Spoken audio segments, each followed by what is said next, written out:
Thanks, Lauren.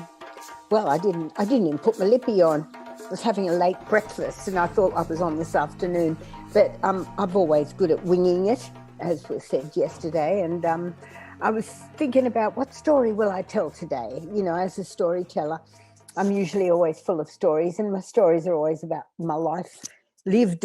And although I have been talking about trauma, and I came in late, but this Tashini, you know, sashimi, is that right? Sashimi. Uh, I I just came in at the end of all that, but it was really very fascinating, and I wish I had been there a bit earlier. Anyway, I thought I'd change the whole energy a little bit, and thought I'd tell a story about my little shop. Now, I've always been an artist working in community for about 40 years. I've traveled around this country.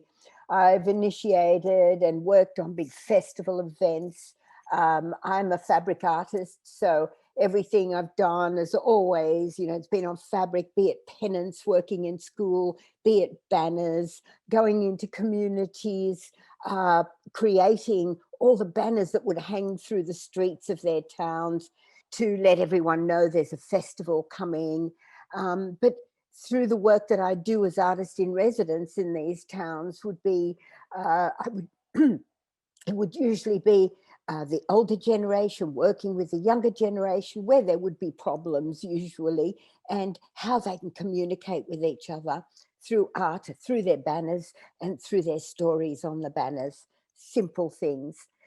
So this has been my life. I've been an adventurer. I've traveled around everywhere. I've really had a very exciting life because, I could be traveling in the outback. And for those who live far away, somewhere close, somebody can say, oh, that place isn't far. And it could be 300 kilometers away. So for them, 300 or 200 or 100 kilometers isn't far. If you're in the city, not far, it might be the next block or, just around the corner. So, it's all, I was working in these areas so far from each other. But our stories are very similar, and I love this work. And it was work that I created. There wasn't a job that, you applied for. It never existed before. I just fished into it. I was always downloading new ways, new play things to do, etc. But what happened was that the government changed a lot, and artists like myself working in community were classified, could be a bit dangerous. When our very conservative government came in, the Howard government, they thought, us artists, we could be setting people up and we could be got for a sedition. And so they took all the money away from schools, from communities, to have artists coming along and teaching these skills and working and listening to the stories and being really interested in people's stories. And so all of a sudden the work dried up. What was I going to do? I never got very well paid, but that was okay with me.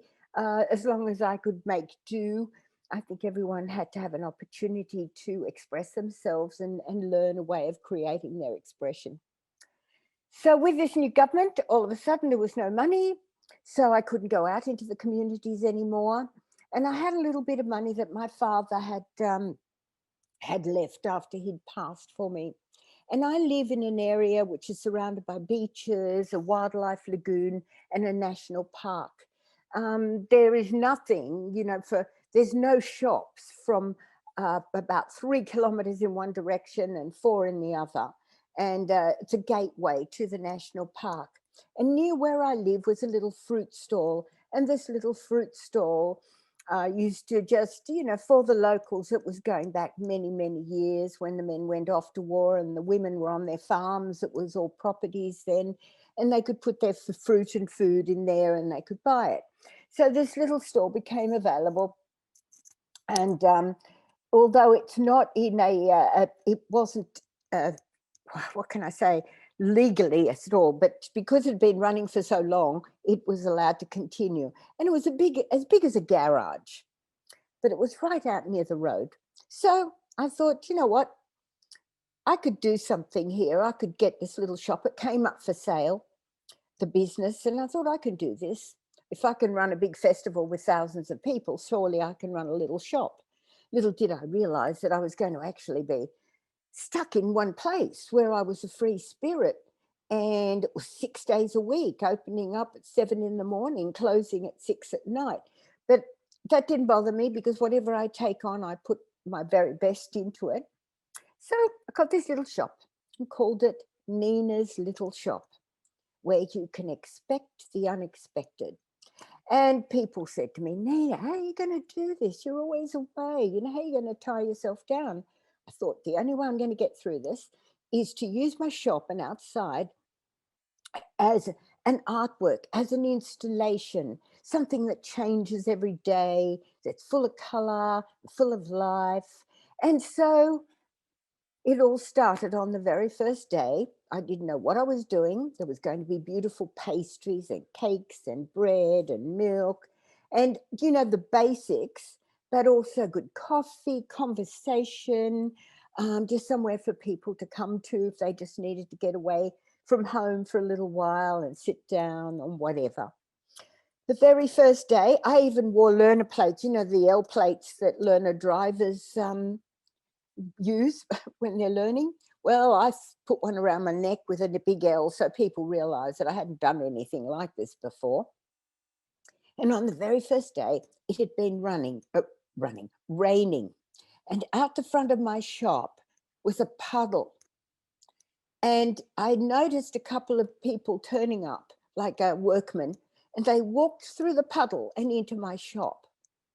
And I thought, my goodness, you know, they could slip in my shop and then they'll sue me. So I have to do something to stop this from happening. So because I'm a lateral thinker, I thought, I know what?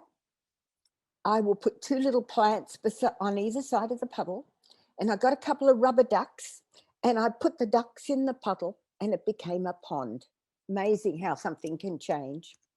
But what that did was everybody started bringing me their little ducks from their bathrooms, from the toys under the house. Everyone's got a little duck somewhere or other. And then people who lived in the community, because we're not a big community, when they were traveling and they'd see a funny little duck, they'd bring the duck to me. And I ended up with this whole collection of ducks. One day, my first gay duck arrived, and it was a little duck with a sailor's hat and a pink bandana. And I was so excited about this because, you know, I thought, wow, you know, this is really, really changing it a bit. And I remember a couple of elder women coming to my shop, and I said to them, very conservative, and I said, guess what? Our first gay duck has just arrived. And they sort of went, ooh, and I said, from there on, it started. That little pond became a theatre of life.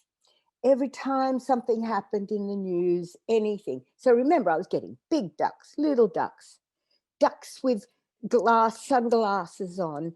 You imagine ducks like policeman ducks, fireman ducks, big spotted ducks, you name it. And I started playing it out there. So for instance, when Barack Obama was, when he was elected and he was sort of doing his first speech, I did a Baracko duck, a Michelle duck, and all the little baby ducks. And then somebody had bought me little ducks, with lots of them with black sunglasses, and they became the security, and they were all around. But remember, there was a woman that ran for that election as well, and she wasn't that popular. And I had, God, I wish I could remember her name, but I had her going out with a leg in a crocodile's mouth, because people started bringing me other sorts of animals too. So the whole place became that. We have our gay and lesbian Mardi Gras every year here. When it was Mardi Gras Day, I had them all lined up and dressed like little floats. And so it became quite well known, the shop, because it was a very colourful shop. We painted it in rainbows. You can see I'm doing a bit of colour in my life. I think there's a dog walking behind me. And I think we had the duck, and we had the ducks, the Mardi Gras ducks. Then we had the ducks for the elections. Then there had been a big accident, and so all the ducks were around the accident. But there was nothing for 3 kilometers in one direction and 3 in the other direction. And it became a place where people would just come. It was an iconic place. Anyone who had a friend called Nina, or a daughter or a mother, or anyone called Nina, they would all come and have photos taken under Nina's little shop sign. So I became like a shopkeeper, and I was in there for something like 5 years. Terrible things happened. And Lauren, I hope you'll let me know when my time is up, because I have totally lost track of time. Yeah, I'm keeping time, don't worry. How long have I got? I've got very long? Oh, okay. You got about 4 minutes. Okay, thank you. Yes, a couple of terrible things happened. One day we had a really lot of rain, huge storms. It put out the power, and unfortunately, with the power going, all my fridges, I hope you can't hear that. Sorry, my son was coming up the stairs. All my fridges melted, all my food melted. I lost so much. I was just sitting in there, and I really wondered whether I'd have to pull this business out again. And the second thing that happened was a local kid broke into the shop and stole my safe and everything that was in there, all the money I'd got, because you didn't get a lot of money. You know, there were ice creams, there's this, and then the global financial crisis happened. I think what happened, a woman came in and said, I don't know what's going to happen. I've lost all the money because of all their retirement money. And I said, look, it'll be okay. I'm an eternal optimist. Just believe and you'll see that things will work out. It was after that I got the idea. I went to a herbalist friend of mine, or with aroma, and I said, there has to be a spray that if you spray it and you breathe it in, it'll make you feel more optimistic about life. So some of my little witchy friends all got together and put together this spray, and it was called Nina's Eternal Optimism Spray. You know, if you spray once, you'll feel better. Usually because you've got to take a big breath in. So if you're in a car and somebody's giving you a hard time on the road, which a lot of people get road ragey, you can either go with that and become part of what they're raging about, or you could just take your spray out, take a big breath in, spray it in, and you'll feel so much better. And I tell you what, I sold out of Nina's Eternal Optimism Spray. It was going everywhere.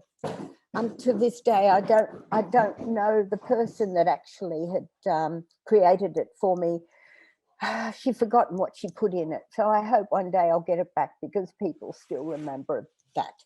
So that's my little story of my little shop, and there's more, but I thought it would just sort of change the energy, change the subject, and see how we can remake ourselves. We can become anything, because we're women and we're powerful and we're good with change and we love. So thank you very much. I wasn't expecting to talk now, but I have. Thanks, Lauren. Thank you so much.